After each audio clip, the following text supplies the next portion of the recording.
ప్రభువైన యేసుక్రీస్తు వారి శక్తి కలిగిన నామంలో కూడి వచ్చిన ప్రతి ఒక్కరికి నా ప్రత్యేకమైన వందనాలు చెల్లిస్తున్నాను.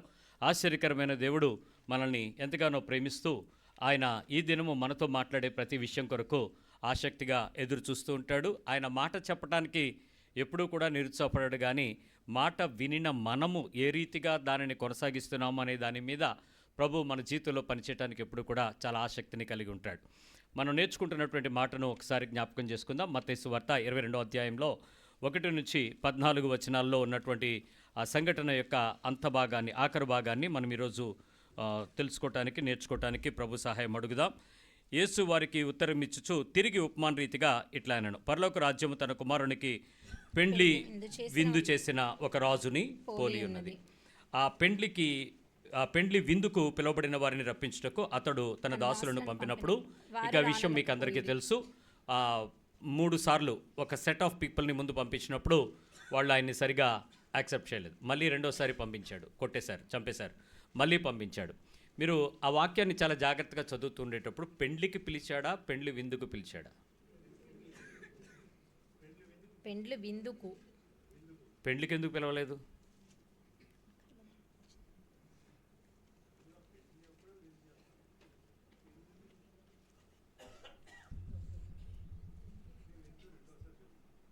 పెళ్ళి ఎక్కడో జరుగుద్ది, విందు మీ ఇంటి దగ్గర జరుగుద్ది.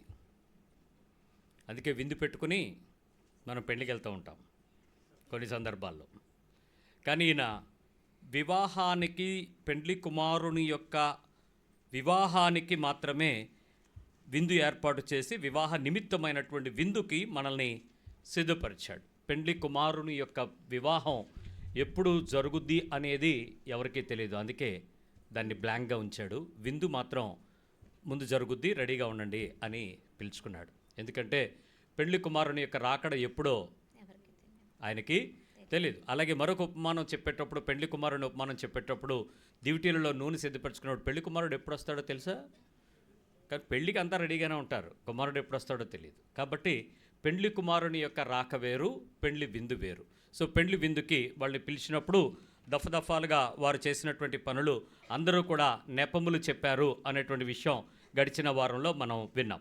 అయితే దేవుని యొక్క వాక్యాన్ని చెప్తునేటప్పుడు మనం అర్థం చేసుకునే సంగతులు ఈ ఉపమాన భాగం యొక్క కొంచెం ముందుకు వెళ్ళే కొద్దీ మనకి కొన్ని విషయాలు అర్థమవుతాయి. దేవునికి పక్షపాతం లేదు. అపోస్తుల కార్యాలు 10వ అధ్యాయము 44 నుంచి 46 వచనాలను ఒకసారి చూద్దాం. యాక్ట్స్ 10:44-46.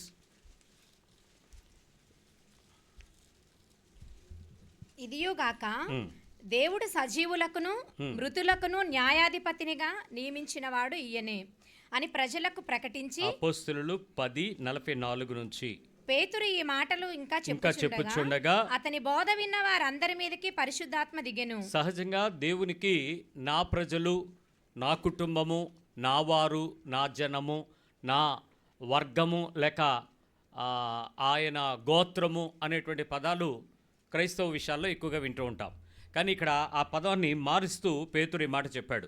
ఏమన్నాడు? బోధ విన్నవారు అందరి మీదకి పరిశుద్ధాత్మ దిగెను. సున్నతి పొందిన వారిలో పేతురుతో కూడా వచ్చిన విశ్వాసులందరూ పరిశుద్ధాత్మ వరము అన్యజనుల మీద సైతము కుమ్మరించబడి చూసి విభ్రాంతి నొందిరి.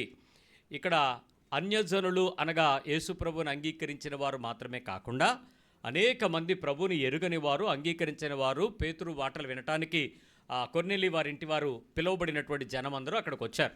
వాళ్ళందరూ అక్కడ ఉన్నప్పుడు వాళ్ళందరి మీదకి పరిశుద్ధాత్మ దేవుడు దిగాడు అనేటువంటి విషయం ఉంది. ఈ పరిశుద్ధాత్మ అనేటువంటి ఆ పరిశుద్ధ వస్త్రాన్ని వారందరి మీదకు కప్పాలని దేవుని యొక్క ఆలోచన అయ్యింది. సో దేవుని యొక్క ఆత్మ వారందరినీ కప్పుకున్నాడు. ఇది మొదటి విషయం. వస్త్రము పరిశుద్ధాత్మ యొక్క వస్త్రముగా మనం చూస్తాం. రోమపత్రిక 6వ అధ్యాయంలో 2వ వచనంలో, రోమన్స్ 6:2, అట్లా అనరాదు, పాపము విషయమై చనిపోయిన మనము ఇక మీదట ఎలాగూ దానిలో జీవించుదుము. క్రీస్తు యేసులోనికి బాప్తిస్మం పొందిన మనందరము ఆయన మరణములోనికి బాప్తిస్మం పొందితమని మీరు ఎరుగరా? ఇక్కడ ఈ ఉపమానాన్ని అర్థం చేసుకోండి. ఆయనలోనికి బాప్తిస్మం పొందాము అని అంటే ఆయన జీవమే కాదు, ఆయన మరణములోనికి కూడా మనం ఏమయ్యాం? పాలిభాగస్థులం అయ్యాం. అంటే ఒక మనిషి యేసు ప్రభువుని అంగీకరించి నీటిలో మునిగాడు అని అంటే ఆయన యొక్క జీవము తిరిగి లేచాడు అని అంటే చనిపోయి తిరిగి లేచాడు, మరణమును ధరించుకున్నాడు అనేటువంటి విషయాన్ని వింటాం. అలాగే గలతీ పత్రిక 3వ అధ్యాయం 27వ వచనం ఒక్కసారి చూసేద్దాం. గలీషియన్స్ 3:27. క్రీస్తు యేసులోనికి బాప్తిస్మం పొందిన మీరందరూ, జాగ్రత్తగా వినండి, 3వ అధ్యాయం 27వ వచనం, క్రీస్తు యేసులోనికి బాప్తిస్మం పొందిన మీరందరూ క్రీస్తును ధరించుకొని ఉన్నారు. ఇప్పుడు మీకు అర్థమై ఉంటుంది. మొదటిది క్రీస్తులో బాప్తిస్మం అనగా మరణము అనుభవము. రెండవ అనుభవము క్రీస్తులోనికి పరిశుద్ధాత్మ దేవుడు బోధ విన్న వారందరి మీదకి దిగి వచ్చిన వస్త్రము లేక ఆత్మ అనుభవము. మూడోది యేసుక్రీస్తుని అంగీకరించి రక్షణ పొందామన్న వారికి ఉచితంగా వచ్చినటువంటి ప్రత్యక్షత. ఇక్కడ ఏంటట, యేసుక్రీస్తుని మనం ఏం చేసుకున్నాం, ధరించుకున్నాము. ఇప్పటికీ మనం ధరించుకున్నామో లేదో ఒకసారి ఆలోచించండి. నమ్మచ్చు, విశ్వాసం ఉంచవచ్చు. ధరింప చేయబడిన క్రీస్తుని ధరించుకున్నాము. ఎవరైనా ఒక వేషాన్ని పైనుంచి వేసుకున్నారనుకోండి, మనిషిని చూసామనుకోండి, అవతల ఒరిజినల్ ఎవరో కనపడరు. ఎందుకు? అతను వేసిన వేషం చాలా స్పష్టంగా కనపడుతుంది. అతను ఆ వేషాన్ని వేసుకోవడం కొరకు కాకుండా ఆ వేషంలో ఆయన పూర్తిగా దూరిపోయాడు అనుకోండి, పూర్తిగా ఆ వేషానికి తగినట్లుగా ఆ మనిషి యొక్క వ్యక్తిత్వం ప్రత్యక్షంగా కనపడేస్తుంది అనుకోండి, నిజానికి మీరు మనిషిని మర్చిపోతారు. ఎవరిని గుర్తుపెట్టుకుంటారు? ఇక అతను ఆ పరకాయ ప్రవేశం చేసి ఏ యాక్ట్ అయితే చేస్తున్నాడో మనం అంతా అయిపోయిన తర్వాత అది నేను కాదు పలానా అన్నాం అనుకో, అప్పుడు ఆశ్చర్యపోతారు. అరే నిజమా, నేను అనుకోలేదే అనేటువంటి. ఇప్పుడు బాప్తిజం తీసుకున్న మనందరం ఎవరిని ధరించుకోవాలి? అప్పుడు అందరూ మనల్ని చూడంగానే ఏమనుకోవాలి? ఎవరు కనపడాలి? యేసుప్రభు కనపడిపోవాలి. ఇంక మీరు మాటలు, పనులు, చూపులు, చేతలు అయితే యేసుప్రభుకి మనకి తేడా ఏంటంటే గాయాలు కనపడవు, అవి మేకప్ చేసుకోవాలి, ముద్రలు వేసుకోవాలి. అలా కాకుండా ఎవరిని చూసినా ఇదేంటి యేసుప్రభులో మాట్లాడుతున్నావు, ఇదేంటి యేసుప్రభులా చూస్తున్నావు, యేసుప్రభులాగా ప్రవర్తిస్తున్నావు, యేసుప్రభులాగా అసలు మిమ్మల్ని చూస్తుంటే ఏంటి మాకు ఏదో డిఫరెంట్గా ఉంది, అసలు మీరు క్రిస్టియన్స్ అంటే ఇలాగే ఉంటారా, ఎవరిని చూసినా మా ఇంటి దగ్గర క్రిస్టియన్స్ అలాగే ఉన్నారే అలా అనుకుంటారా? మీ చర్చ్ వాళ్ళందరూ ఒకలాగా ఉన్నారనుకుంటారా? మీ డినామినేషన్లు అందరూ ఒకలాగా ఉన్నారనుకుంటే అది యేసుప్రభు కాదు, అది ఇంకొక యేసుప్రభు. సో మీరు ఏ యేసుప్రభుని ధరించుకున్నారు, ఏ యేసుప్రభుని కనపరుస్తున్నారు? క్రీస్తుని ధరించుకోకపోతే పెండ్లి కుమారుని యొక్క వస్త్రము, పెండ్లి వస్త్రము, కుమారుని యొక్క వస్త్రము, కుమారుని యొక్క రుజువు ఆయన మిమ్మల్ని అడుగుతాడు, ఏది బాబు అని. నేను బాప్తిజం తీసుకున్నాను బ్రదర్, నా పేరు ఇంతకుముందు పుల్లారావు, ఇప్పుడు ఇమానియల్. అయితే ఏంటి? యేసుప్రభుడి ఆయన ధరించుకున్న నీ రూపమేది, ఆయన ధరించుకున్న నీ పోలికేది, ఆయన ధరించుకున్న నీ స్వభావం ఏది, ఆయన ధరించుకున్న వస్త్రానుసారమైన జీవితం ఏది? ఇది ఆయన నీ దగ్గరకు వచ్చి ఎదురు చూస్తే వస్త్రం ఉందంటావా లేదంటావా? సో ఇది ఈ వస్త్రాన్ని ఇప్పుడు మీరు ధరించుకున్నారనే విషయాన్ని మీరు ఒప్పేసుకున్నారు. ఈ ఒప్పేసుకున్నటువంటి పరిస్థితుల్లో ఒక సమస్య ఏంటో మీకు ఒక మాటగా చెప్పాలంటే ఆలోచించండి. మీరు దేవుని మందిరానికి వస్తున్నారు, మీరు ఎవరైనా కింద నుంచి నడిచి వచ్చేటప్పుడు అక్కడ ఒక రెడ్ కార్పెట్ వేసాం చూసారా కిందన? యాక్చువల్గా అయితే ఎందుకు వేసానంటే ఆ గ్రానైట్ ఫ్లోర్లో జారిపోతారు. మీరు సడన్గా వచ్చేటప్పుడు ఏమైనా జారితే దెబ్బ తగిలిందంటే దుమ్ములు ఇరుగుతాయి. ఆ గ్రానైట్ కటింగ్ అంత షార్ప్గా ఉంది, అందుకని కొంచెం పక్కన వేసాం.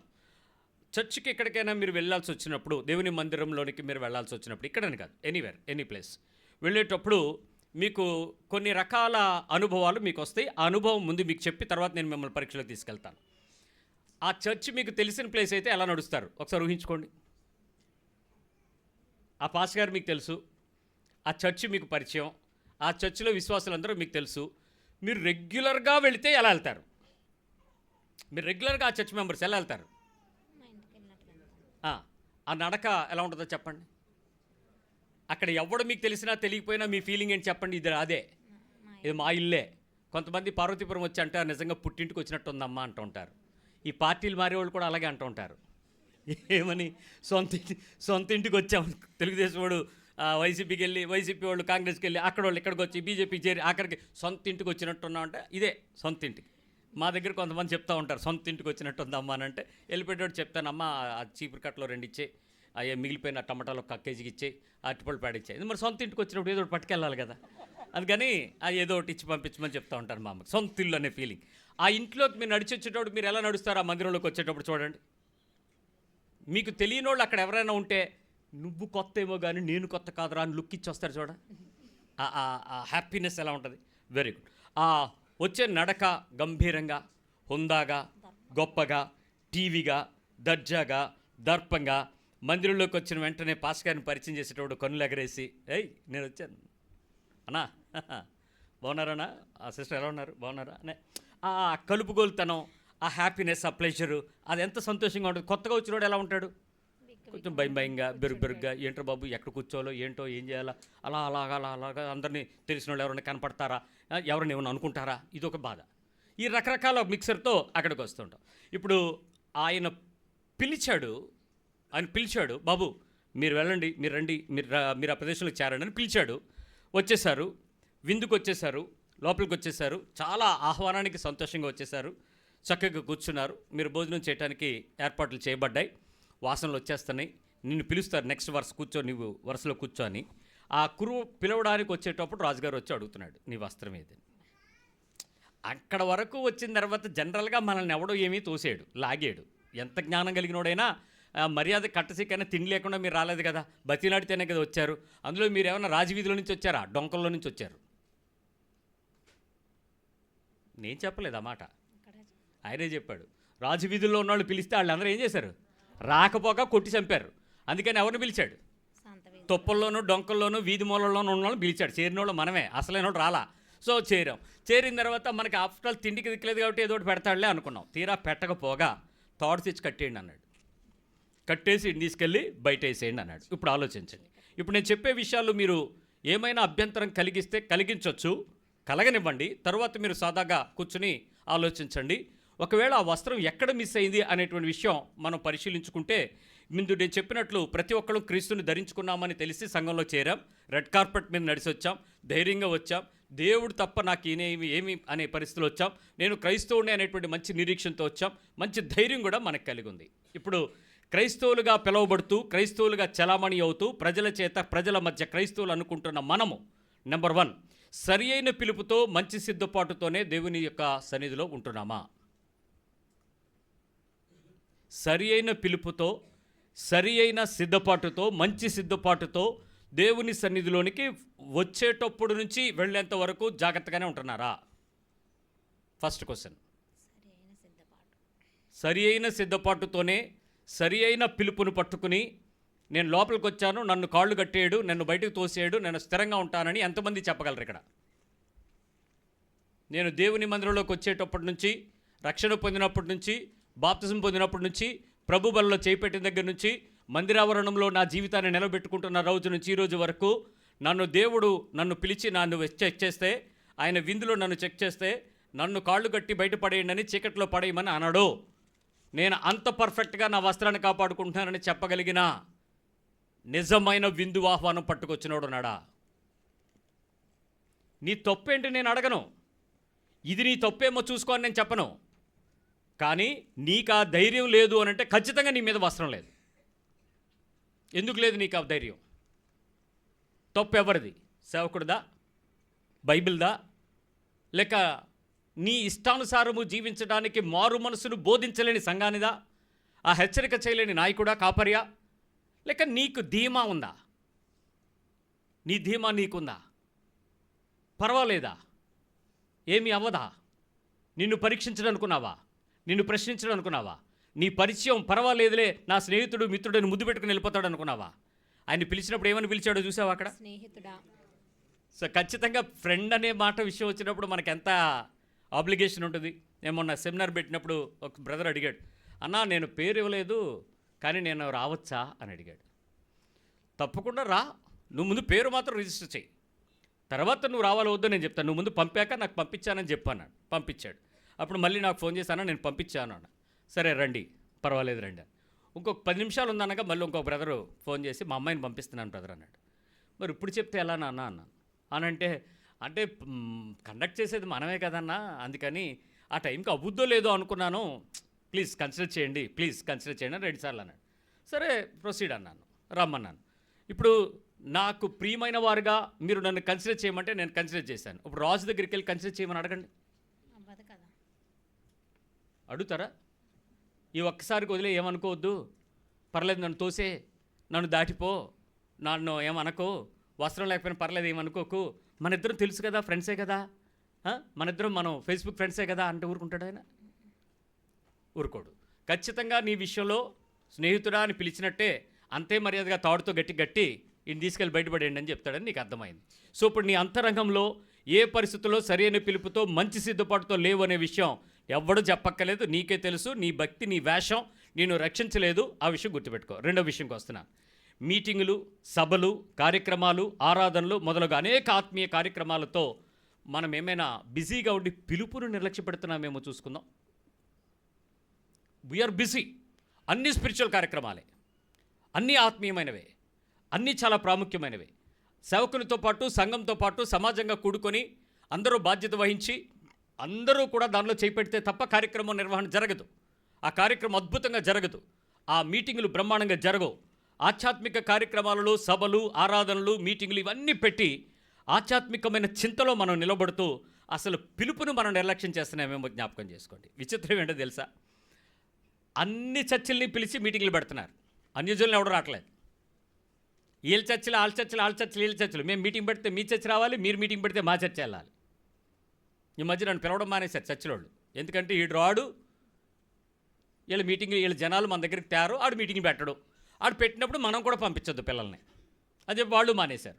సరే మేము కూడా ఇప్పుడు అభ్యంతరం పెడుతూ మానేసాం. ఎందుకంటే మనుషులు సంతోషపెట్టే కార్యక్రమాలు కాదు, ప్రభుని కొరకు ముందు సంఘాన్ని సిద్ధపరచుకోవడం చాలా ఇంపార్టెంట్. కాబట్టి వీరి విషయంలో బాధ్యత కలిగి సంఘాన్ని సిద్ధపరచుకోవడానికే బోధిస్తున్నాను, వాళ్ళ కొరకే ప్రయాసపడుతున్నాను. అన్యజనుల రక్షణ యొక్క కాలం సంపూర్ణం అయిపోయినట్టుగానే కనపడుతుంది. కాబట్టి త్వరగా వచ్చిన ప్రజలందరూ దేవుని కొరకు బ్రతకాలి, నిలబెట్టాలని ఆశతో, భారంతో నిలబెడుతున్నాం. సో ఈ పరిస్థితుల్లో ఈ సభకు అందరినీ పిలిచేసి, అందరూ మీరు వచ్చారా, రావాలా, రండి రండి రండి రండి రండి అని అందరినీ పిలిచి అంతా జాగ్రత్తగా బిజీ చేస్తూ ఆ సభలో మనందరం ఉండగా ఒకవేళ ఆయన వచ్చి, కుమారుడా నువ్వు మీటింగ్కి చాలా కష్టపడ్డావు, నీ వస్త్రం మీద అడిగితే ఏం చెప్తావు? అదేడు బాబు, నేను మీటింగ్కి వస్తే నువ్వు మీటింగ్ వచ్చాక వస్త్రం అని అడుగుతున్నావు ఏంటి అని అడిగితే, నువ్వు ఎక్కడ కూర్చున్నావో నాకు తెలియదు, కానీ నువ్వు నా సన్నిధిలోకి వచ్చావు, నా విందుకు వచ్చావు, ఇప్పుడు నీ వస్త్రాన్ని నేను చెక్ చేస్తానని, నువ్వు బిజీగా ఉన్నావు, నీ పిలుపులో ఉన్నావని నీ వస్త్రాన్ని నువ్వు క్రీస్తుని ధరించుకున్న పద్ధతిని వదిలేస్తే ఎలా? క్రీస్తు అనే వస్త్రాన్ని నువ్వు కనపరిచేలాగా, ఆ నీతి వస్త్రాన్ని కనపరిచేలాగా నీ బతుకు కనపడకుండా నువ్వు చాలా పెద్ద బిజీగా మీటింగ్లు కండక్ట్ చేస్తే ప్రభు ఆనందిస్తాడా? స్నేహితుడా అని తాడు తీసుకోమంటాడా? నిన్నేమని పిలుస్తాడు? నీ విశ్వాసానికి పరీక్షిస్తే నీ బిజీ కార్యక్రమాల్లో నిన్ను వదిలేస్తాడా? నువ్వు పర్వాలేదు దేవుని పని చేస్తున్నావు అనేటువంటి నమ్మకంతో నిన్నేమైనా తప్పించేమని అంటాడా? ఈ సిస్టర్ చాలా మీటింగ్లు పెడుతుంది, ఈ బ్రదర్ చాలా మీటింగ్లు పెడతాడు, అసలు వీళ్ళు మీటింగులతో తీరిక లేకుండా ఉంటారు, కాబట్టి వీళ్ళ వస్త్రం లేకపోయినా పర్వాలేదులే, కన్సిడర్ చేయండి అని యేసుప్రభు ఏమైనా ఆయన శిష్యులకు చెప్తాడు అనుకున్నారా? కానీ ఆయన పరీక్షించేటప్పుడు ఎవరొచ్చి పరీక్షించారని ఉందో తెలుసా? పనోళ్ళ, రాజా? చెక్ చేసుకోండి. పనోళ్ళు కొంచెం మంది ఒకటే క్యాస్ట్ అంటే వదిలేస్తారని పనోళ్ళు పంపలా. మంది అమలాపురమే అంటారని పక్కకి రాలా. మనంతా ఒకటే చర్చి, మనంతా బ్రాంచీలే వేరు, అస్సలు అలాంటి కన్సిడర్ చేయలేరు. రాజే వచ్చాడు, డైరెక్ట్గా మనిషి దగ్గరికి వచ్చాడు, స్నేహితుడా చాలా చక్కగా వచ్చావు, సంతోషం అన్నాడు, కానీ నీ వస్త్రం మీదని అడిగాడు. మరి నీ బిజీ స్కెడ్యూల్స్లో నీ పిలుపుని నిర్లక్ష్యం చేసే నీ జీవితంలో నువ్వు క్రైస్తవుడివి అని ఎరగని నీ జీవితం, అంటే ఎరగని నీ జీవిత వస్త్రాన్ని ఆయన నిన్ను అడిగితే నీవు ఏం చూపిస్తావో చూసుకో. ఈ విషయంలో నువ్వు తప్పుకుంటావేమో, తప్పించుకుని లేదు నన్ను అడగడు, నేనేంటో తెలుసు, నా ప్రయాసం ఏంటో తెలుసు, నా కష్టం ఏంటో తెలుసు, నా ఏర్పాట్లు ఏంటో తెలుసు, నేను ప్రభు కొరకు ఎంత ప్రయాసపడతానో తెలుసు, ఎన్ని మీటింగ్లు ఎంత దూరం వెళ్ళి కండక్ట్ చేస్తానో తెలుసు అని తప్పించుకుంటానికి ఎవరైనా ప్రయత్నం చేయగలరా? తప్పించుకోలేమా? 3, ఆయనని ఎరిగి, ఆయన్ని తెలుసుకొని, ఆయన అనుభవించి నేడు మిగిలిన వాటిని అనుభవించేటువంటి సుఖాలు, కోరికలు, ఇతర ప్రాముఖ్యతలో నువ్వేమైనా మళ్ళీపోయావేమో ఒకసారి జ్ఞాపకం చేసుకో. అక్కడ నీ వస్త్రం ఎక్కడైనా పెట్టావేమో. నేను ఒక హోటల్లో ఉన్నాను. ఒక 2 గంటల కోసం నన్ను ఆ ప్రదేశంలో ఉండమన్నారు. ఆ ప్రదేశంలో ఉన్నాను. ఆ ప్రదేశంలో నుంచి టిఫిన్ చేయడానికి కిందకి వెళ్ళమన్నారు. కిందకి వెళ్ళాను. నేను కిందకి వచ్చేటప్పుడు నాకు చెప్పింది ఏంటంటే, తలుపు తీసి నన్ను లోపలికి వెళ్ళమన్నారు. లోపలికి వెళ్ళాను. నేను బయటకు వచ్చేటప్పుడు లాగేస్తే తలుపు పడిపోద్ది అన్నారు. లాగేసాను, వచ్చేసాను. తీరా నేను టిఫిన్ చేసి పైకి వెళ్తే తలుపు ఓపెన్ అవ్వట్లే. ఏంటి అని అంటే, నా ఫింగర్ ప్రింట్ దానిలో పెడితేనే ఓపెన్ అవుద్దట. నేను పెడుతున్నా అది ఓపుకోవట్లేదు. ఎందుకంటే ఆల్రెడీ ఇంతకుముందు ఎవరో దాన్ని అన్లాక్ చేశారు. వాళ్ళు నాకు ఆక్యుపై చేసుకుని నాకు ఇచ్చారు. ఆ కార్డ్ నాకు ఇవ్వలే, యాక్సెస్ కార్డు ఇవ్వలేదు. సో నేను చాలాసేపు వెయిట్ చేశాను. నేను ఆ హోటల్ వాళ్ళకి పిలిచాను, సార్ ఏంటి నాకు ఇందాక ఇచ్చారు ఇక్కడ, ఏంటంటే ఎవరిచ్చారు? పలానా వాళ్ళు ఇచ్చారు. మరి వాళ్ళే రావాలండి. వాళ్ళు ఏంటి, వాళ్ళు నాకేమో రూమ్ అప్పగించి మీరు 2 hours తర్వాత రండి అని చెప్పి వాళ్ళు 70 కిలోమీటర్ల ప్రయాణం వాళ్ళు వెళ్ళిపోయారు. ఇప్పుడు లేదు, లేదు, వాళ్ళు తంబ వేశారు. ఇప్పుడు నేను వేయడానికి లేదు. వాళ్ళు అంటున్నారు, సారీ సార్, మేము ఎవరు పడితే వాళ్ళకి మీకు ఇవ్వలేము. వాళ్ళు మీకు ఇవ్వచ్చు, కానీ మీరు యాక్సెస్ కార్డ్ అయినా మీ తంబైనా దానిలో మీరు లోడ్ చేయించాలి, లేకపోతే అవ్వదన్నాడు. నా బట్టలు లోపల ఉండిపోయాయి, అన్నీ లోపల ఉండిపోయాయి. టిఫిన్ చేసి కింద నుంచి పైకి వద్దాం అనుకుంటాడికి తలుపు పడిపోయాయి. ఇప్పుడు నేను మా వాళ్ళందరికీ తెలుసు, కానీ ఇప్పుడు ఆ హోటల్ వాళ్ళకి ఏం చేయాలి అర్థం కాలేదు. అప్ప నువ్వు డూప్లికేట్ ఏమైనా తీయండి అంటే, అసలు నువ్వు లోపల ఉన్నావని మాకు అథెంటికేషన్ ఏంటి అని అడుగుతున్నాడు ఆయన. నాకు చాలా సిగ్గు అనిపించింది. ఎంబ్రాస్డ్ సిచ్యువేషన్ కరెక్టే, మనం తెలుసుకోవాలి, మనం దాని గురించి తెలుసుకోవాలి. తెలుసుకోకపోతే నాకు తెలియదండి అని అంటే ఇప్పుడు నేనేం చేయను? మార్నింగ్ సెషన్ నేను మిస్ అయిపోయాను, ఎందుకంటే ఆయన వెళ్ళిపోయినట్టు. ఆయన ఆల్రెడీ 40 కిలోమీటర్లు ప్రయాణం చేసి మళ్ళీ బ్యాక్ 40 కిలోమీటర్లు వచ్చాడు. అంత ట్రాఫిక్లో వచ్చేటోడికి మధ్యాహ్నం సెషన్ అయిపోయింది. నాకు చాలా సిగ్గు అనిపించింది. ఏంటి అని అంటే, తెలియకపోవటం తప్ప, తెలుసుకోకపోవటం తప్ప? మీ పక్క వాళ్ళని అడగండి.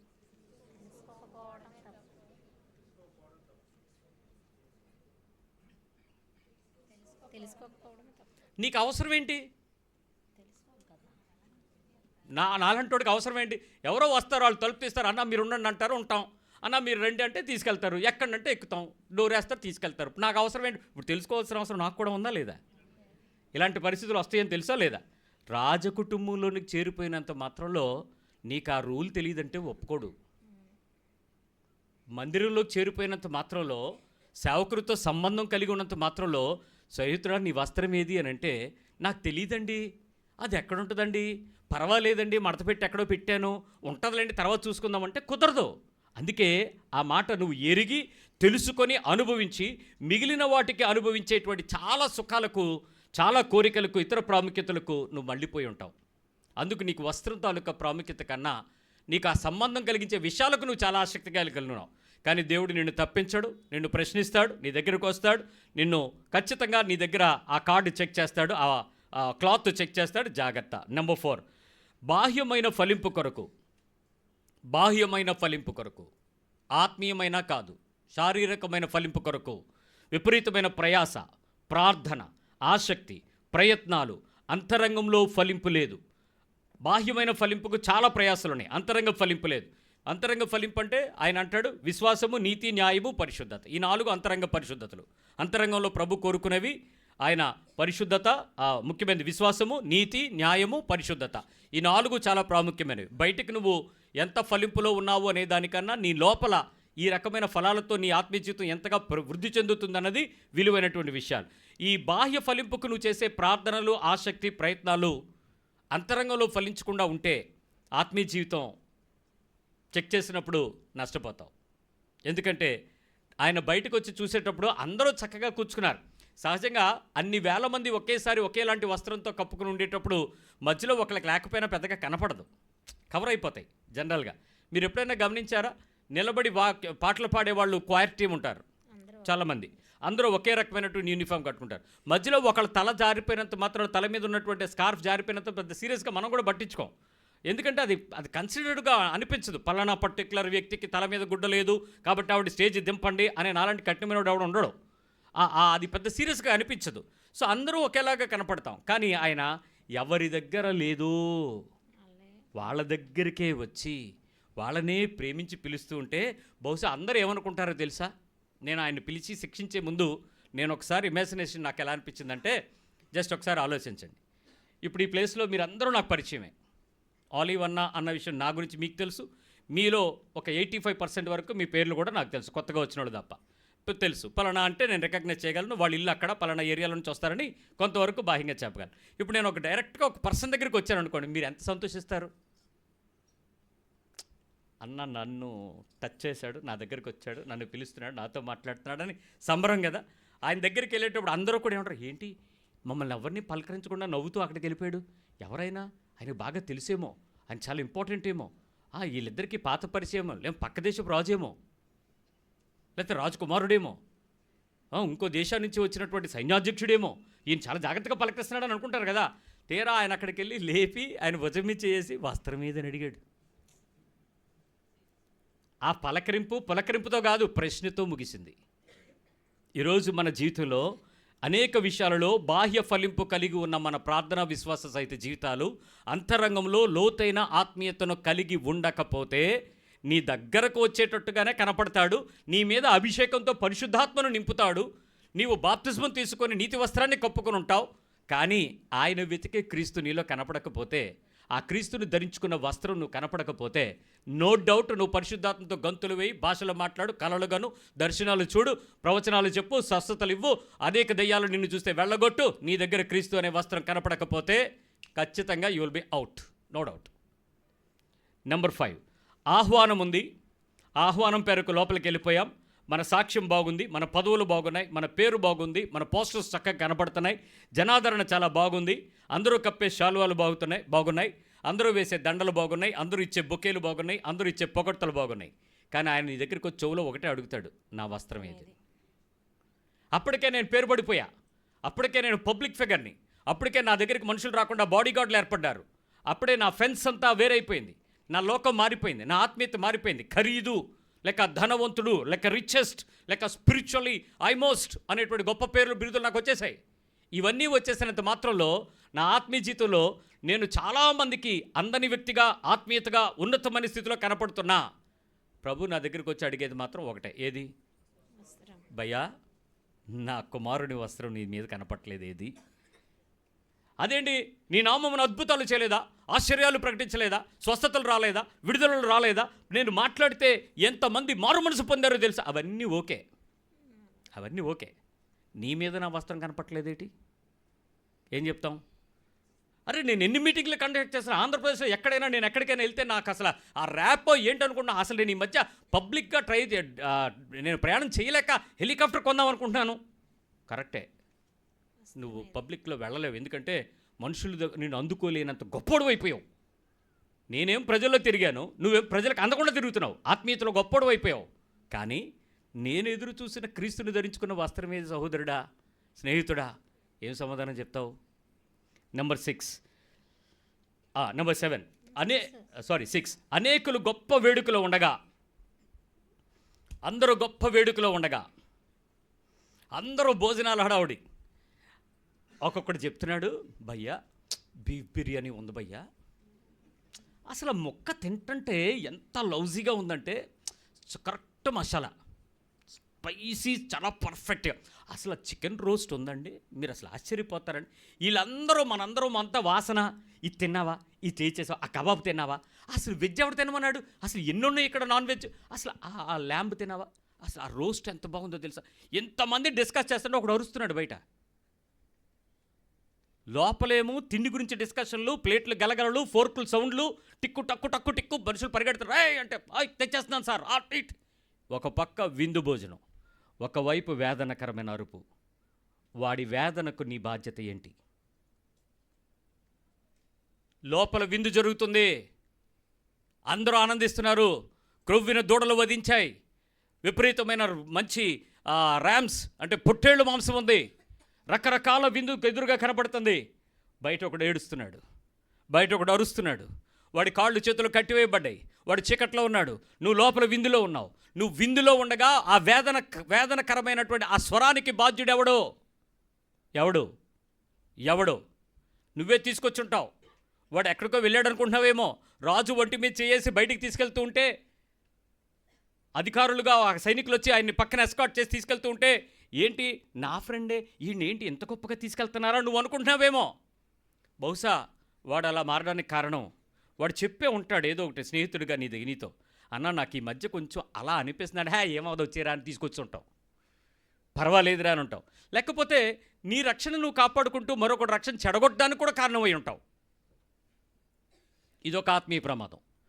నువ్వు నీ రక్షణ కాపాడుకుంటావు, అవతల వాడిని రక్షణకు నీవు బాధ్యత వహించు, కానీ నీ పక్కనే ఉంటాడు, నీతోనే ఉంటాడు, నీతో పాటు భోజనం చేయడానికి వచ్చాడు, నువ్వేమో విందు, వాడేమో వేదన. ఆ ప్రదేశంలో నీ భాగం ఎంత? ఆ వేదనకు గొప్ప విందు ఇక్కడ అవుతే గొప్ప వేదన అక్కడ జరుగుతుంది. ఆ గొప్ప వేదనకు కారణం ఎవరు? నువ్వు కాదా? నీ బాధ్యత లేదా? నీ బాధ్యత ఎంతవరకు? నెంబర్ 7 ఎవరినో ఎందరినో నడిపించి చాలామందిని దేవుని దగ్గర తీసుకొచ్చి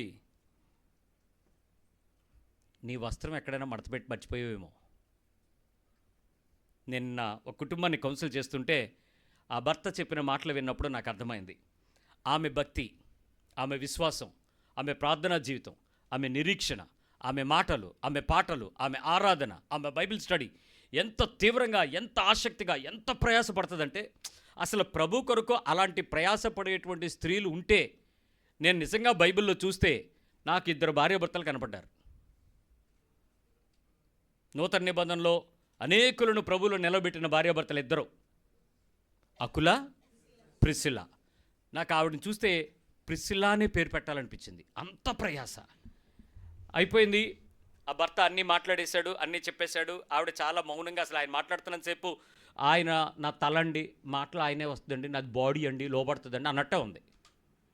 ఆయన లాస్ట్లో వెళ్ళిపోయేటప్పుడు ఒక చిన్న మాట చెప్పాడు. ఆ మాట చెప్పేటప్పుడు నాకు అర్థమైంది, ఈవిడ అందరినీ రక్షిస్తాడు, ఆయన తప్ప, భర్తను తప్ప ఊరంతా రక్షిస్తుంది ఆవిడ. ఇప్పుడు ప్రభు వస్త్రం అడిగితే ఏ వస్త్రం అడుగుతాడు చెప్పండి? నీ తలను కప్పిన నీ భర్త అనే వస్త్రం ఏది అని అడుగుతాడు. ఈవిడ చెప్పుద్ది, అయ్యా బీహార్ దగ్గర నుంచి ఇటువైపు అస్సాం వరకు, పైన కాశ్మీర్ నుంచి కన్యాకుమారి వరకు నేను చేసిన కార్యకలాపాలు ఎన్నో చూడు ప్రభువా, అన్నీ నా భర్త సహకరించాడు అంటే. నీ భర్త సహకరించాడు, డబ్బులు ఇచ్చాడు, నీ కోసం ఉపవాసం ఉన్నాడు, అంతా బాగానే ఉంది, కానీ మరి నీ భర్తను ధరించుకున్న వస్త్రం నీకు కనపట్లేదే ఆయన అడుగుతాడో అడగడా? కానీ ఈవిడికి అది అర్థం కావట్లే. నాకు ఆ విషయాలన్నీ చూసిన తర్వాత అర్థమైంది, ఖచ్చితంగా విందులోకి అయితే రాదు ఈవిడ అని. నువ్వు నీ సహోదరుని ఏ విధంగానూ నువ్వు రక్షించలేవు. ఏదో చేసేద్దాం అనుకోకు. నీ వస్త్రం నీ దగ్గర సరిగ్గా ఉందో లేదో చూసుకో, నీ వస్త్రం నువ్వు కాపాడుకుంటున్నావో లేదో చూసుకో, నీ బాధ్యత, నీ ధర్మము, నీ నీతికి తగిన పరిశుద్ధత నీ దగ్గర ఉందో లేదో చూసుకో. నువ్వు చెప్పేదానికి చేసేదానికి సింక్ అవ్వకపోతే ప్రజలు మోసపోవచ్చేమో, కానీ ప్రభు మోసపోడు. మోసపోకండి, దేవుడు విక్రించబడ్డావు. ఆయన దగ్గర నువ్వేంటి రకరకాల వేషాలు వేసేద్దామంటే ఎలాగవుతుందా? ఏం కుదరవు. సో నీ వస్త్రం ఎలా ఉందో చూసుకో. చాలా జాగ్రత్త సుమి. ఈ విషయాన్ని మీరు అందరూ హెచ్చరిక తీసుకోండి. నెంబర్ 8, పిలువబడిన వారందరూ ఎంచుకోబడిన వారు కాగలరా? నీ సంగతి ఏంటి? పిలువబడిన వారందరూ ఎంచుకోబడిన వారు కాలేరు. కాబట్టి పిలువబడిన వారందరిలో ఉన్న మనం ఎంచుకోబడిన వారిలో ఉన్నామా? ఉండగలమా? నువ్వు ముందు వరుసలో వచ్చావా, లాస్ట్ వరుసలో వచ్చావా, పక్కనే కూర్చున్నావా, కార్ డ్రైవ్ చేస్తున్నావా, that is none of the matters. నిన్ను చెక్ చేసేది పిలువబడిన వారిలో ఉండి ఏర్పాటులోనే ఉన్నావా లేదా. మనం ఒక మాట చెప్తాం, పిలువబడిన వారు అనేకులు, ఏర్పాటులో ఉన్నవాళ్ళు బహుకొద్ది మంది. బట్ లిటిల్ పీపుల్, తక్కువ మందే వస్తారు. అది ఎంత తక్కువ మందో నాకు తెలియదు. కాకపోతే ఎవరి కాళ్ళు ఏమనుకుంటారంటే పరుగు పందులోకి వెళ్ళేటప్పుడు నేనే గెలుస్తాను అనేటట్టు మనం కూడా కొన్ని ఊహలు ఉంటాయి. ఏమంటే ఆ ఏర్పాట్లో ఖచ్చితంగా నేను ఉంటాను, ఎందుకంటే నేను రెడ్డి కుటుంబంలో నుంచి వచ్చాను కదా. ఈ ఆల్జిమర్స్ వచ్చిన వాళ్ళకి ఊపడమే నీ బతుకు. నువ్వు లోపలికి వెళ్తావో లేదో, నువ్వు రెడ్డా, కాపా, కమ్మా, ఎస్సీయా, హిందువా, ముస్లిమా, దట్ డజంట్ మ్యాటర్. నువ్వు ఒక ఆత్మీయమైన వ్యక్తివి మాత్రమే. నీ కుల ప్రస్తావన సంబంధం లేదు.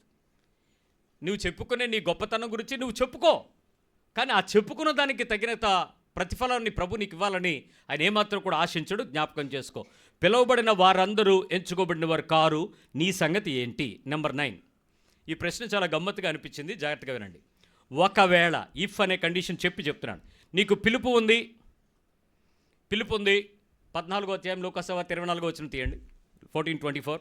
నీకు పిలుపు ఉంది, నిన్ను పిలిచాడు, ఆహ్వానం ఉంది, లోపలికి వచ్చేసావు, విందు ఎదురుగా ఉంది, రెడీగా ఉన్నావు. ఇక about to take your dine, నీ ఫోర్కు స్పూను నీ చేతిలోకి వచ్చేసాయి.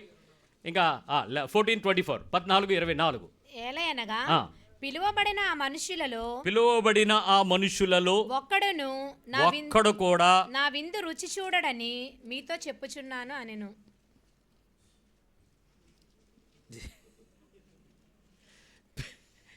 ఏంటా వచనం?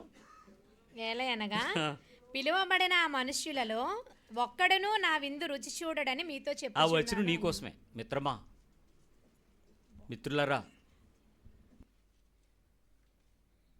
నీ కొరకే. ఏ సంఘం ముందుకు వెళ్ళిపోతే చెప్పండి. ఇప్పుడు పెంతుకొస్తు చర్చా, దిశలో అనుకోని పెంతుకొస్తు కాదా? లూథరన్ చర్చా, బాప్టిస్ట్ చర్చా, లేదా మన చర్చా, లేకపోతే నీకు వెళ్ళి మీ తాతగారి చర్చా, లేదా మీ అమ్మగారు నాన్నగారు దూరిపోయి కట్టించిన చర్చా, ఏ చర్చ వెళ్ళిపోద్ది చెప్పు? ఇప్పుడు పిలువబడిన ఎవడో? నేను చెప్పలేదు, యేసుప్రభు బాధ అది. ఆయనే చెప్పాడు ఈ ఉపమానం. ఏమన్నాడు? ఏలే అనగా పిలువబడిన ఆ మనుషులలో ఒక్కడును నా విందు రుచి చూడడని మీతో చెప్పుచున్నాను. ఆ ఒక్కడివి నువ్వే అయితే ఏంటి నీ పరిస్థితి? ఏమంటావమ్మా మరి? ఒక్కడును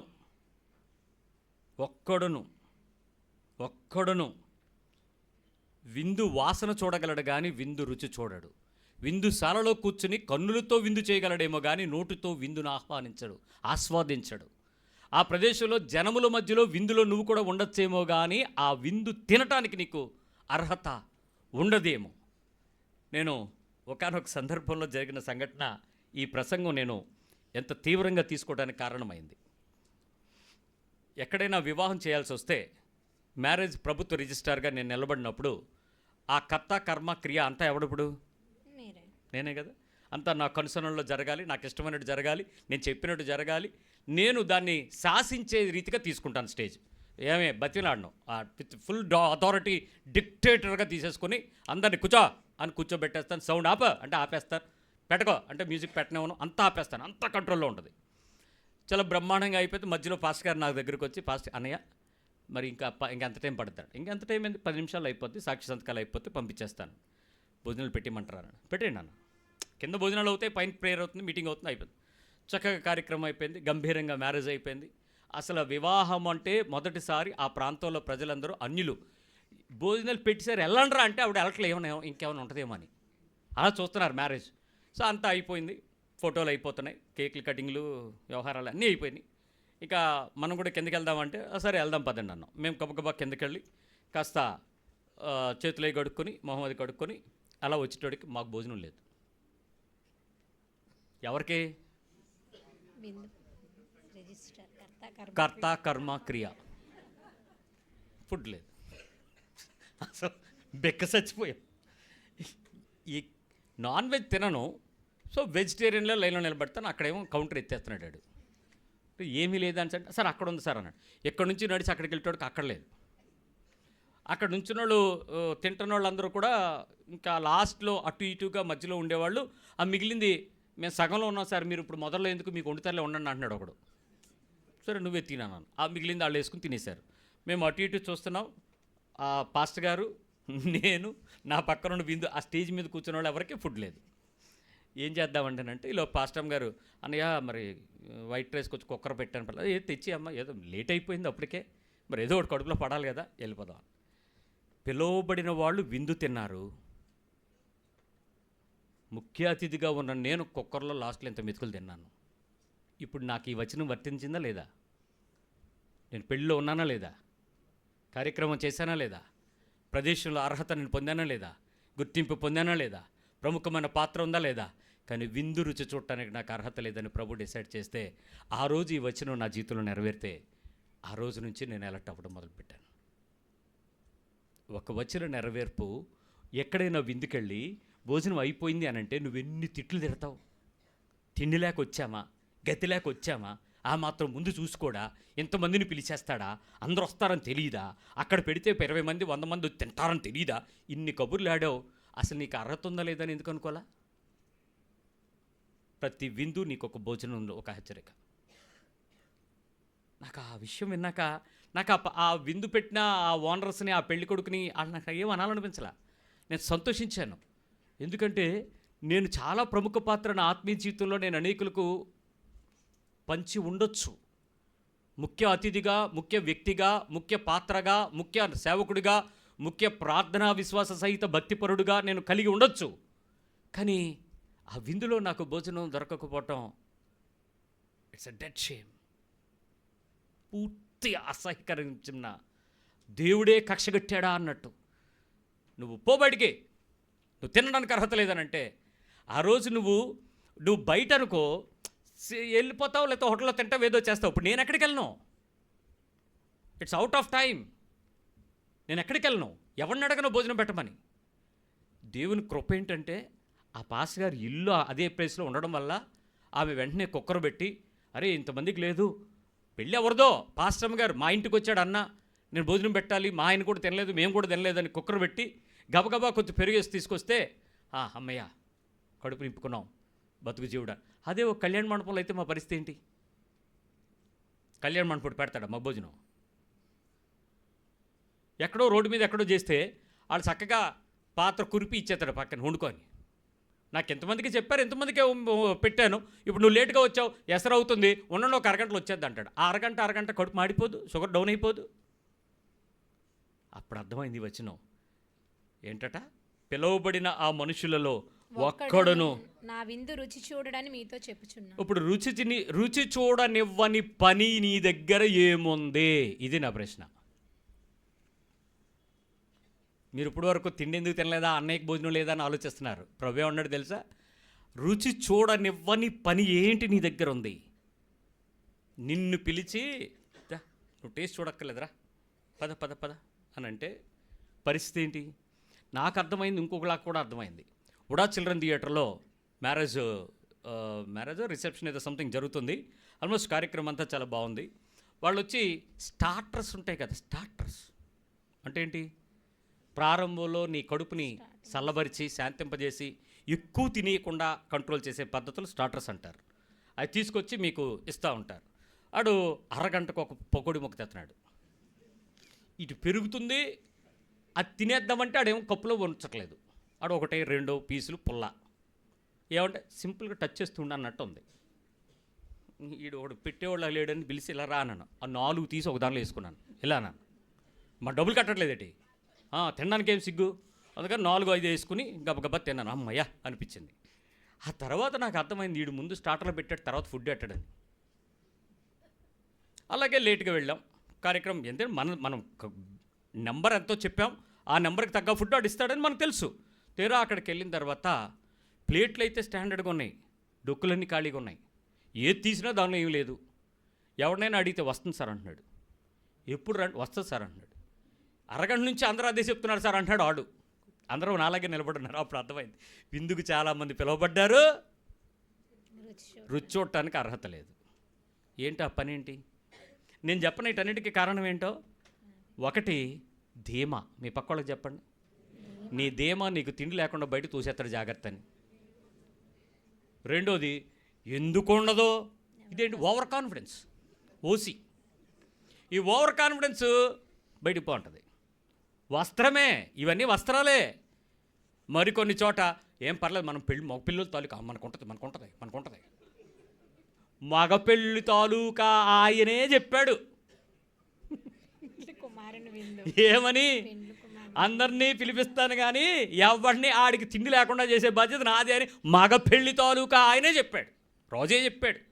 పెళ్ళి కొడుకు కుమారుడు విందు. ఇప్పుడు మగ పిల్లలు మనకి లేకపోతే ఏంటి పరిస్థితి అంటే మనకే ఉండదు. ఇప్పుడు జాగ్రత్త, వధువు సంఘం దూరిపోద్ది, వరుడు పార్టీ ఎల్లం, చాలా డేంజర్. నెంబర్ 10 లాస్ట్ విషయం గమనించండి. రోడ్డు పక్కన, కంచెల్లో, వీధుల్లో, సందుల్లో నీ ముందు విందులో శ్రేష్టతను వారు అనుభవిస్తూ ఉంటే నీ ఇంటి వారి సంగతి ఏంటి? వాట్ అబౌట్ యువర్ ఓన్ నీ స్వజన సంగతి ఏంటి? నీ వెనకాతలు వచ్చి ఏ రోజు వాళ్ళు నీకు ఎదురుపడరు. వాళ్ళు ఎందుకు? రాజు వస్త్రం మీద నువ్వు నడుస్తుంటే, దర్పంతో నడుస్తుంటే ఎవడు నీ సాహసం చేసి నీ ముందుకు రారు.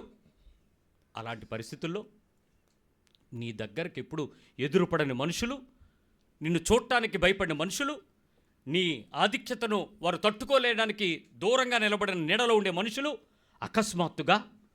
అకస్మాత్తుగా నువ్వు ఎక్కడున్నావో కూడా ఎవరికి తెలియకపోతే ఆ కంచెల్లో ఉన్నవాళ్ళు, దూరంగా దాక్కున్న వాళ్ళు, వీధి మూలల్లో మునిచిన వారు, ఎందుకు పనికిరాని వారు, దేనిలోనూ అనుభవించడానికి ఇష్టపడని వారు శ్రేష్టతను అనుభవిస్తున్న సమయంలో నువ్వు బయట నుంచి ఏడవడం తప్ప, పళ్ళు కరకడం తప్ప నువ్వు చేయగలిగిందేమీ ఉండదు.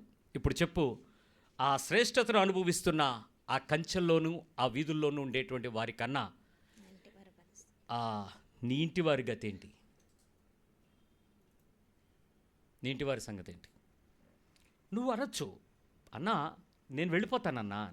డెఫినెట్లీ నువ్వు వెళ్తావేమో, నువ్వు తినేయగలవేమో, నువ్వు ఆ ప్రదేశంలో కూర్చోగలవేమో, నీ వస్త్రాన్ని చూపించుకోగలవేమో. బట్ నిన్ను నేనేమీ వ్యతిరేకించట్లేదు. కానీ నీ ఇంటి వాళ్ళని వెనక్కి తీసుకెళ్ళిపోయిన అర్హత నీదై ఉండొచ్చు. నీ వల్లే వాళ్ళు ఆగిపోయి ఉండొచ్చు.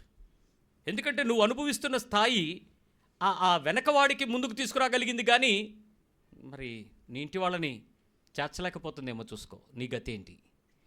నౌ ఈ 10 విషయాలలో ఆహ్వానం ఉంది. ప్రశాంతంగా నువ్వు చేరిపోయావు, కానీ నీ వస్త్రం గురించి ప్రశ్నిస్తే నీ భక్తే ప్రశ్నలో పడిపోయింది. Now let me check. ఆ 10 వస్త్రాలని నీ చూపిస్తాను, అవి ఉన్నాయో లేదో ఒకసారి చెక్ చేసుకోండి. ఏ సమయంలో ఏది అడుగుతాడో నేను చెప్పలేను, కాబట్టి పరీక్ష మాత్రం అందరం ఉచితంగా గెలవాల్సిందే. మా ఇంట్లో పెళ్ళి అవుతుంది, మీ పక్క వాళ్ళకి చెప్పండి మా ఇంట్లో పెళ్ళని.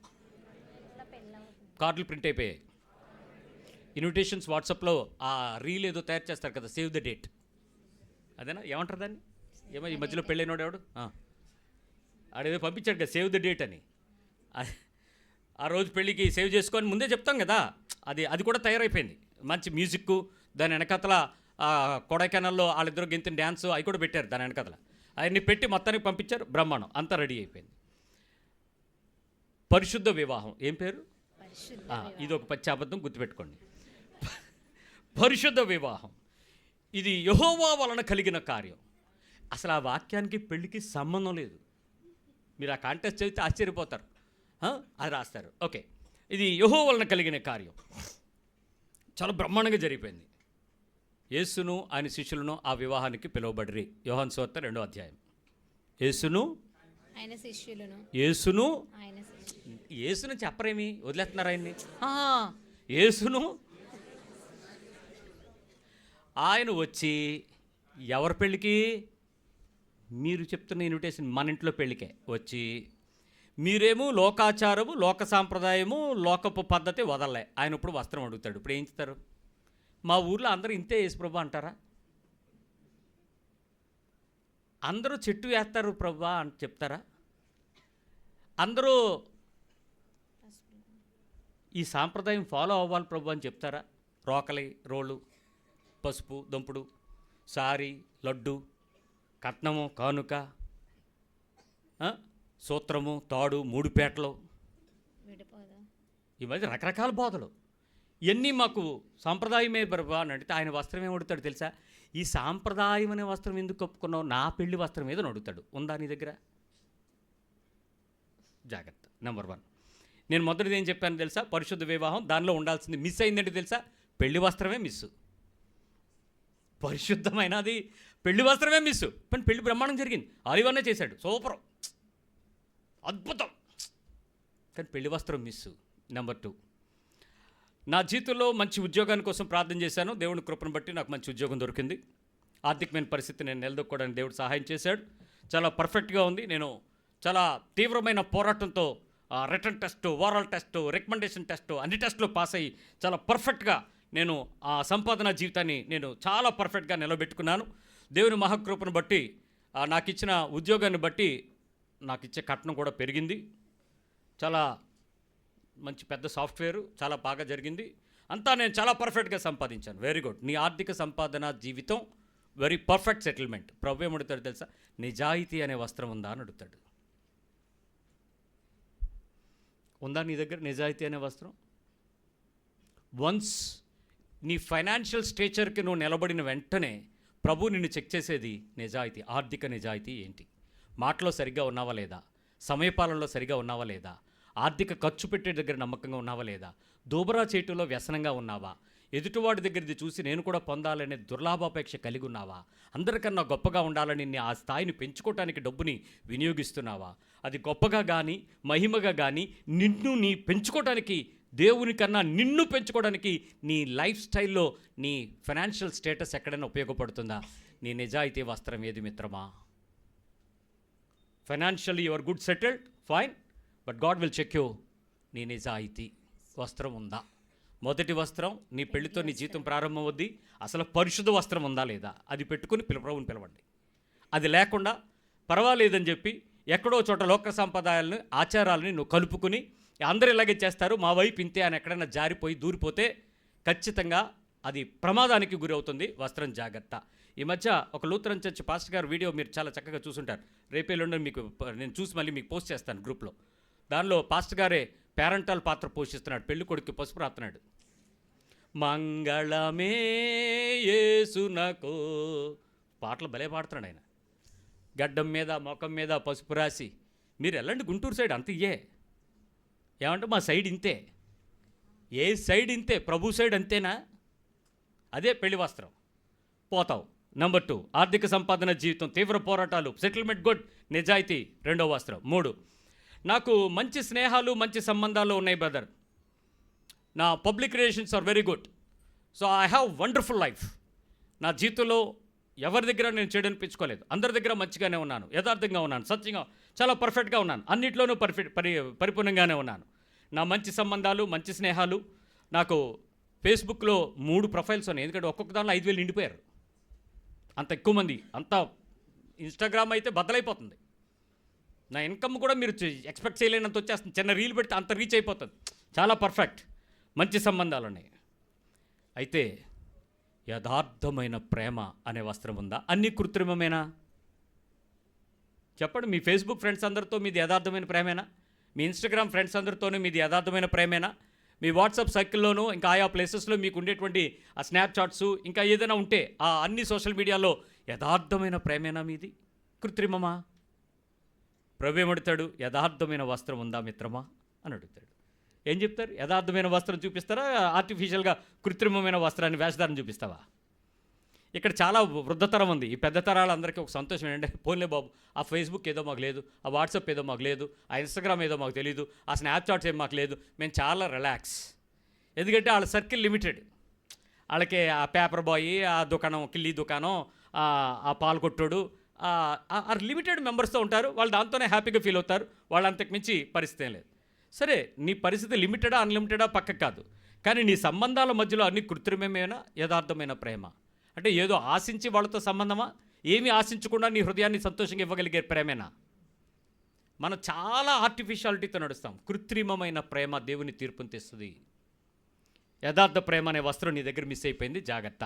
నెంబర్ 4, నేను వెళ్ళకపోతే మా పాస్టర్ గారు చాలా బాధపడతారు అంది ఒక అమ్మాయి. ఎందుకు బాధపడతారు? నువ్వు ఏమైనా ముఖ్య పాత్ర పోషిస్తావంటే పాటలు మనమే అంది. Very good. మరి నీకు తాళం వేసేవాడు ఒకటి ఉండాలి అని అంటే, ఉన్నాడుగా గిటారిస్ట్, అదిగో ఆ మేఘగడ్డం వాడే. ఏమంటే ఈ గిటార్ వేసేవాళ్ళు, ఈ పియోనో వాయించేవాళ్ళు ఇటు గడ్డము వెనక పిలక పెట్టుకోవాలని ఎవరైనా చెప్పారా? బైబిల్ ఎక్కడైనా ఉందా? యాజకులు ఇలా చేశారని, పరిశుద్ధ యాజకులు వాళ్ళ వేషం ఇలా ఉండాలని ఎక్కడైనా ఉందా? ఈ మధ్య ఇది ఎక్కువైపోయింది. క్రైస్తవ కుటుంబాల్లో సైతం ఒక పరిశుద్ధమైన నీతికి తగినట్లుగా, పరిశుద్ధమైన జీవితానికి తగినట్లుగా వస్త్రాధరణ లేదు, వేషాధరణ లేదు. ఈ రెండింటినీ కూడా లోకాన్ని మనం రిప్రజెంట్ చేసేలాగా దాని వెనక ముందు పేరేమో బండి మీద bumper stick I love Jesus. నువ్వు లవ్ జీసస్ అనేటట్టు జీసస్కి దగ్గర కనపడవే. ఆ వేషాలన్నీ మారిపోతున్నాయే. సరే, అది నీ శరీరం, నీ పరిశుద్ధత, నీ ఇష్టం. సరే, ఆయన అంటాడు, ఆ మంది నేను చర్చ్లో మరి నేనే పాటలు పాడతాను, నేనే సిస్టర్ లాగా రెఫరెన్స్లు చెప్తాను, నేనే పాటలు పాడతాను, నేనే మ్యూజిక్, నేనే ఆ వర్షిప్ లీడర్ని, నేనే. చాలా ఆల్రౌండర్స్ ఉంటారు చాలా మంచి సంఘాల్లో. మేము ఈ మధ్య యూత్ కార్యక్రమాలు చేస్తున్నప్పుడు చాలా చోట్ల ఈ ఆల్రౌండర్లు కనపడుతున్నారు. ఆల్రౌండర్ క్రికెట్లో ఉంటారు కదండి, ఐపీఎల్ సీజన్ లాగా. వీళ్ళు క్రిస్టియన్ చర్చిల్లో మంచి ఆల్రౌండర్స్. ప్రభు ఏమడుగుతాడు తెలుసా? నువ్వు చాలా పర్ఫెక్ట్గా ఉన్నావు, చాలా ఆత్మీయంగా కనపడుతున్నావు, ప్రియమైన సహోదరి సహోదరుడా, నాతో నీకు సహవాసం ఉందా అని అడుగుతాడు. You may entertain the church. You may have praise and worship team. ఒకవేళ పాస్టర్ కుమార్తె అయితే, కొడుకు అయితే, ఆరాధించేది నువ్వే అయితే, నీ ఆరాధన కొరకే మనుషులు ఎర్రెత్తిపోయి చూస్తున్నవారైతే, నీ ఫాలో అప్ అంతా, నీ మినిస్ట్రీ అంతా వర్షిప్పే అయితే, నాతో సహవాసం ఉందా అని అడుగుతాడు. సహవాసం అనే వస్త్రం ఉందా అని అడుగుతాడు. Do you have that fellowship? ఆరాధింతును నిన్నే అనే పాడే పాటకి నీ బతుకులో నిజంగా దేవుడే ఆరాధన అనేటట్టు బతికే జీవితం కనపడుతుందా? ఎవరితోనైనా నీ సహవాసాన్ని బట్టి వాళ్ళు సంతోషించగలరా? మీ ఆలోచన ఏంటో అర్థం చేసుకోండి. ఏంటి నీ ఫెలోషిప్? వస్త్రం అడుగుతాడు, అది సహవాసం. నెంబర్ 5, చక్కని ఉద్యోగం, చక్కని వ్యాపారం, చక్కని లాభం, చక్కని ఆత్మీయమైనటువంటి విశ్వాస జీవిత కొలమానం. Everything is good. ఇంకా ఆ మనిషిని ఎవరు తీసేయడానికి ఏం లేదు. అన్నిట్లోనూ చాలా పర్ఫెక్ట్గా ఉన్నాడండి. అలాంటి కుటుంబంలో నుంచి ఒక అమ్మాయిని మనం తీసుకుంటే మన ఇంట్లో ఆత్మీయత పొంగిపోద్ది. అలాంటి అబ్బాయిని పెళ్లి చేసుకుంటే మన అమ్మాయి సుఖపడిపోద్ది, స్పిరిచువల్లీ ఎన్ని పేరు పెట్టాల్సిన అవసరం లేదు, దట్స్ గుడ్. కానీ అది నిజమైన సాక్ష్యమేనా? సాక్ష్యం ఏంటి? సాక్ష్య జీవితమేనా అది? ప్రజలు ఎంచుకునే సాక్ష్యమా, ప్రభు ఎంచుకునే సాక్ష్యమా అది? ఈ అమ్మాయి చాలా పర్ఫెక్ట్, ఈ అబ్బాయి చాలా పర్ఫెక్ట్ అని చెప్పే సాక్ష్యాలు ప్రభు కొలమానంలో నుంచి వచ్చిన సాక్ష్యమేనా? ప్రభు కొరకు చెప్పే ప్రకటన గ్రంథంలో ఉన్నటువంటి 7 సంఘాల నుంచి ఫిల్టర్ చేస్తే ఆ వ్యక్తివి నువ్వు అని చెప్పగలిగే దేవుని సాక్ష్యమేనా? మరి ఇదే సాక్ష్యం అంటే నీ లైఫ్ని స్ట్రీమ్ లైన్ చేసుకుని మనుషుల మధ్యలో ఆనరబుల్గా కనపడేటువంటి వేషం కదా అది. కానీ ఆయన అడిగేది మాత్రం నీ సాక్ష్యపు వస్త్రం ఎక్కడుంది అని అడుగుతాడు. అది మిస్ అయితే ప్రమాదం, జాగ్రత్త. నంబర్ 6, సరదాలు, సినిమాలు, వినోదాలు, విహారాలు, చాలా రిలాక్స్. స్పిరిచువల్ లైఫ్ రిలాక్స్డ్ స్టేజ్లోకి వచ్చింది. సంతోషం, యు ఆర్ గుడ్, చక్కగా రిలాక్స్ అవ్వు, నథింగ్ టు వర్రీ. దానిలో పెద్ద పొడుచుకుని పోయేది ఏం లేదు, నష్టపోయేది ఏం లేదు, కష్టపోయేది ఏం లేదు, దుబరా ఖర్చు ఏం కాదు, అంతా రిలాక్సే, హాయిగా ఉన్నావు. కానీ ప్రభు నిన్ను అడిగేది ఏంటో తెలుసా? నా దగ్గర విశ్రాంతి తీసుకున్నావా అని అడుగుతాడు. ప్రయాసపడి భారం మోసుకున్న సమస్యలారా, బీచ్కి రండి, నా యొద్దకు రండి, జూకు వెళ్ళండి, ఐనాక్స్కి వెళ్ళండి, కైలాసగిరికి వెళ్ళండి, అరకు వెళ్ళండి, బొర్రాలో దూరండి,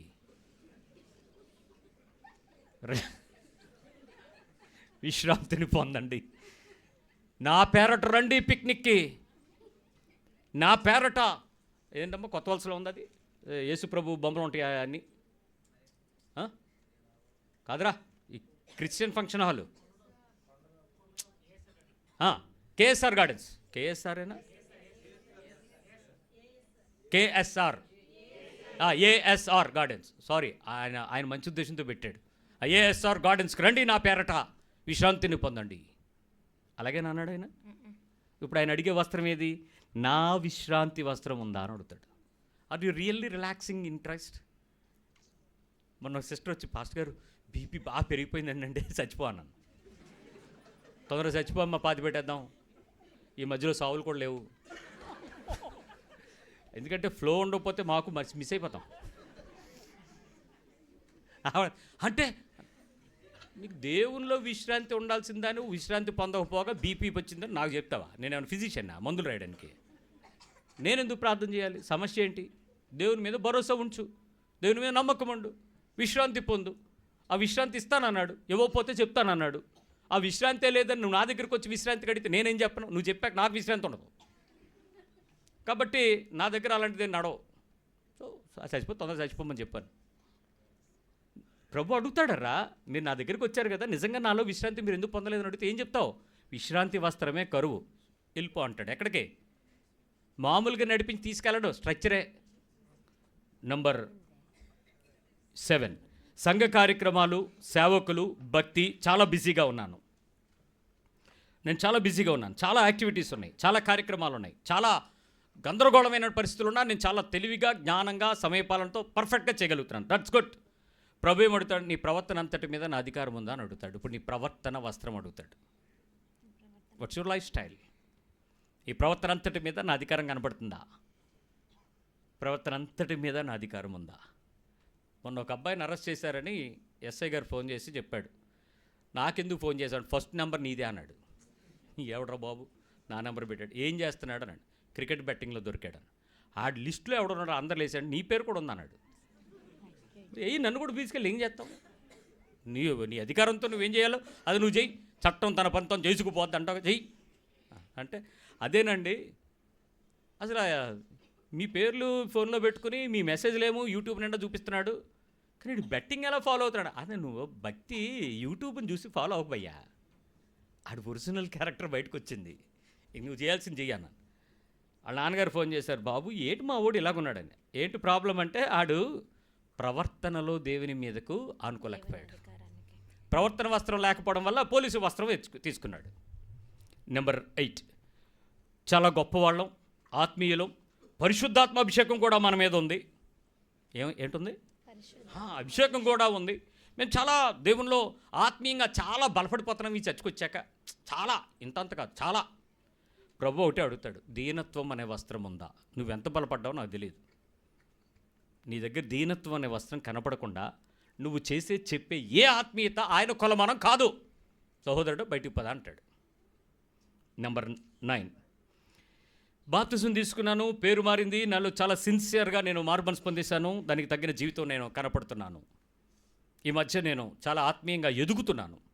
ప్రభు ఒకటే అడుగుతాడు, నువ్వు నా మాటలకు లోబడుతున్నావా లేదా? లోబడుట అనే వస్త్రం ఉందా లేదా? అదేంటి బదరు, మీరు చెప్పినవన్నీ వింటున్నావు అంతే, లోబడుతున్నావా లేదా? ఎలా లోబడుతున్నావు? నెంబర్ 10, నా బట్టలు, నా రంగులు, నా అలంకరణ, నా ఖర్చు, నా ఆడంబరాలు ఏ విషయంలో చూసినా క్రైస్తవుడు దేనికి తగ్గడో దేవుడు అన్నిట్లోనూ హెచ్చిస్తాడు అన్నట్టుగానే నేను కనపడుతున్నాను. రిచ్, ఈ మధ్య అంతా క్రైస్తవులు రిచ్ అంట కదా, రిచ్, అన్నీ రిచ్గా ఉంటున్నాయి అంట కదా, రిచ్గా చేస్తారంట, రిచ్. సో ఆ రిచ్ ఫ్లేవర్ని చాలా చక్కగా, నా బట్టలు, నా రంగులు, నా అలంకరణ, నా ఖర్చు, నా ఆడంబరాలు అంతా బాగుంది. ప్రభు వచ్చి అడుగుతాడు, నా గురించిన దైవ ఆసక్తి నీలో ఎంతవరకు ఉంది? Being rich is entirely different from being spiritual. నువ్వు రిచ్గా కనపడాలనుకుంటున్నావా, ఆత్మీయంగా కనపడాలనుకుంటున్నావా? నీ ఆత్మీయ వస్త్రం ఏదని అడుగుతాడు. నేను 10 వస్త్రాలు చెప్పాను. 1 పెళ్లి వస్త్రం, నిజాయితీ, యథార్థమైన ప్రేమ, సహవాసం, సాక్ష్యం, విశ్రాంతి, ప్రవర్తన, దీనత్వం, లోబడుట, దేవుని గురించిన ఆసక్తి. ఇప్పుడు మనందరం పిలువబడ్డాం. ఇందాక చెప్పినటువంటి 14, 21, 24 ప్రకారం పిలువబడిన ఆ మనుషులలో ఒక్కడును నా విందు రుచి చూడడని మీతో చెప్పుచున్నానా నేను. పిలిచిన దేవుడు మంచోడే, రక్షణ ఇచ్చిన కుమారుడు మంచోడే, మారు మనసుకు తగిన ప్రతిఫలం ఇచ్చిన పరిశుద్ధాత్ముడు మంచోడే. కానీ నీ జీవితం ఇంకా మార్చుకోకపోతే ఆ మంచోళ్ళు అందరూ కలిసి నీకు విందులోకి రానివ్వరు. తప్పు ఎవరిది? దేవుని పాత్ర ఎంత? నీ బతుకులో దేవుని యొక్క ఒప్పుకోలు ఎంత? కళ్ళు మూసుకుందాం, ప్రభు వైపు అడుగుదాం.